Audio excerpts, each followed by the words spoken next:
Culture killed Concord. It's that simple. When you fail this spectacularly out of the gate with issues that are easy to validate with customers, you know, the people that pay you so that you can make games, well, you have a culture problem. Either Firewalk Studios had the information they needed and they didn't bother to fix the issues in the game, or they never asked. Either one of these situations is a problem. Goodbye.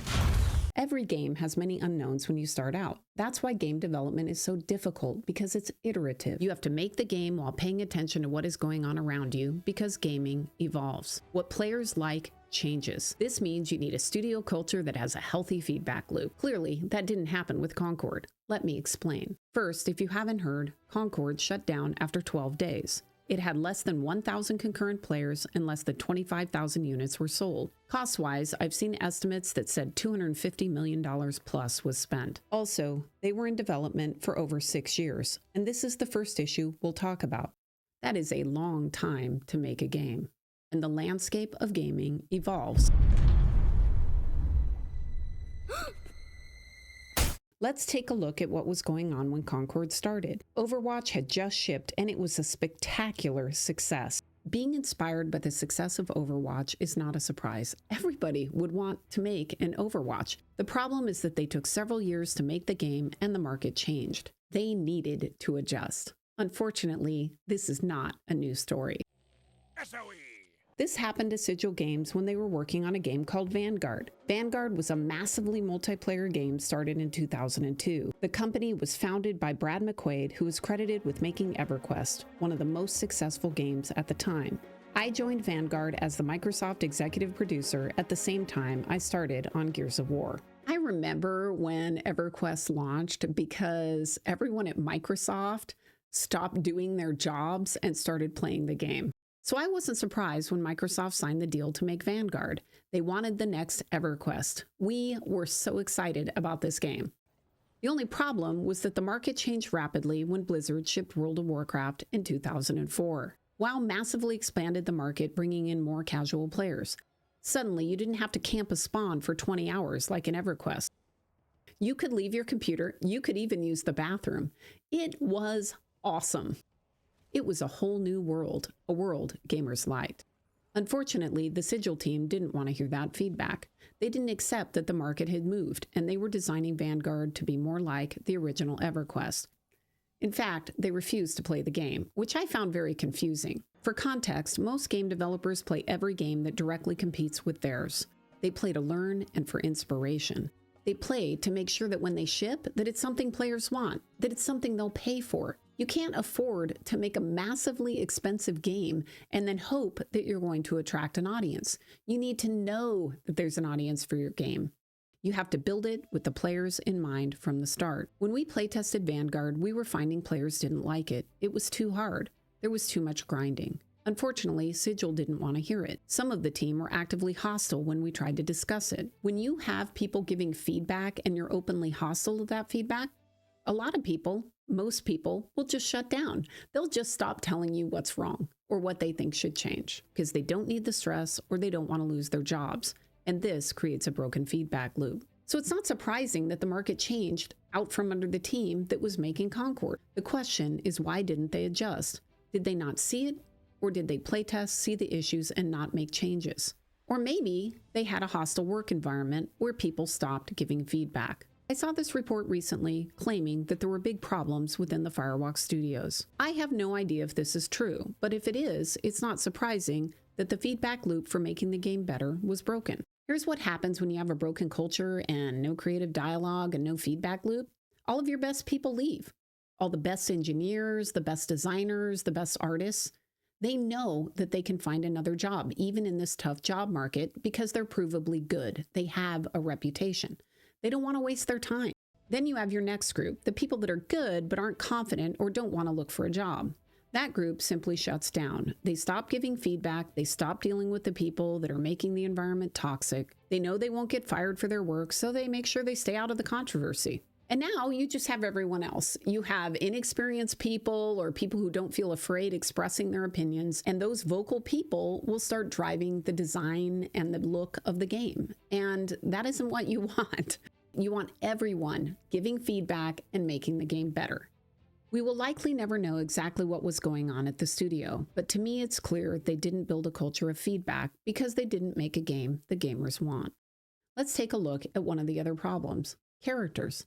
Creating inspirational characters that people want to play, this is really critical to the game. I know, because we had this exact problem on Gotham City Impostors. Let's get that blindfold off you. Welcome to Bat's HQ, initiate. As you know, we are dedicated to honoring Batman's nobility through our words and deeds. For context, Gotham was a first-person shooter that shipped in early 2012. It was made by the team at Monolith that shipped classics like No One Lives Forever and Fear. The idea was based off of this clip from the Batman movie. Don't let me find you out here again. We're trying to help you. I don't need help. Not my diagnosis. What gives you the right? What's the difference between you and me?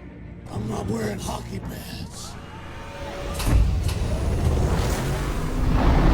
When you look at these wannabe Batman clones, they are average people. They aren't inspiring like Batman, and that's the point. They're average people cosplaying Batman on the weekend. And it's funny. And this team leaned in to that humor. At that time, we were making the game for young men that like playing first-person shooters. Generally, the age range for this group was around 14 to 24. The Gotham team loved first-person shooters, and they were good at making them. At the same time, they were older. This team had been together for many years, so they knew that they needed to validate their assumptions with real people that would be paying for the game. This is how we found out that we had a problem with our characters. The people that were going to pay for the game didn't feel the characters were inspiring enough. It turns out that a group of adult game developers who are confident in who they are find it funny to play a fat slob or a skinny guy with a shotgun. Younger players, not so much. And if you think about it, you can see why. I went through awkward stages. There were many times in my life where the last person I would have wanted to play was me in a video game. At first, it was very difficult for some of the team to hear this feedback.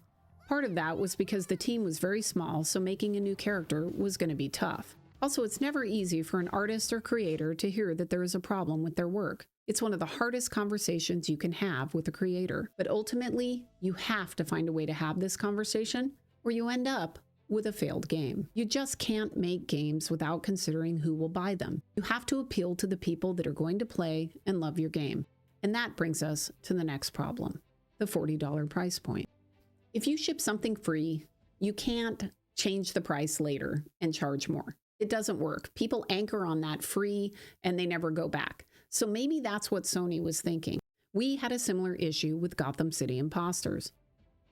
We didn't feel that Gotham City had enough content to charge $60, so we went out and we asked our target market what they would pay. What we found was that there were basically two price points, free and everything else.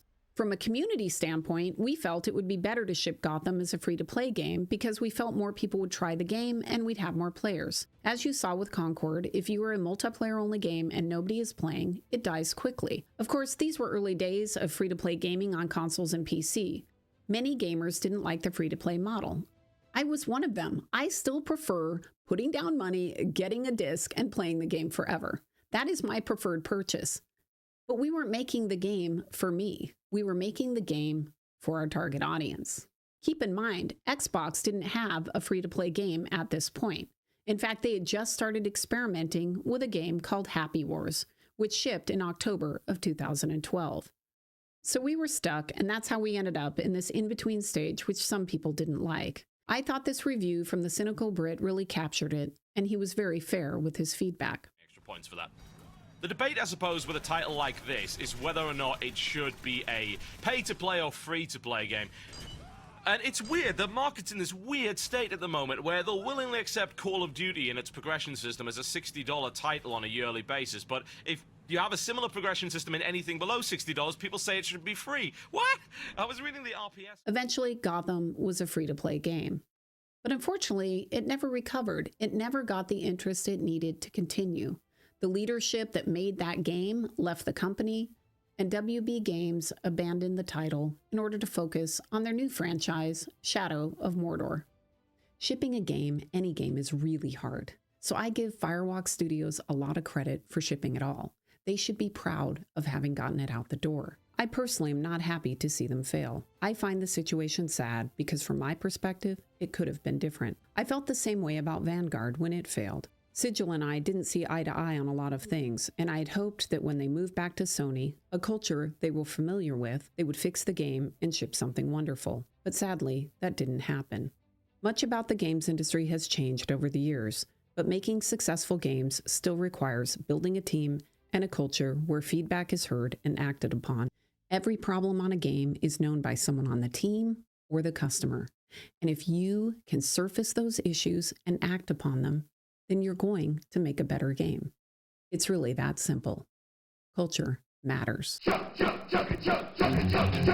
When you're slowing down to the speed of a slug, you gotta chuck, bigger chuck. When the long day's got you feeling fat as a rug, you gotta chuck, bigger chuck. Don't be a wuss, take it to the extreme. Hop open that can full of fluorescent green. Gotta chug, bigger chuck. Vigor Chug is not for everyone. Side effects may include dry mouth, headache, nausea, vomiting, diarrhea, and hair loss. If you are pregnant, nursing a baby, or have difficulty urinating due to enlarged prostate, ask your doctor before drinking Vigor Chug. If you experience increased heart rate, faintness, or hallucinations, seek medical attention immediately. Gotta chug, Vigor Chug.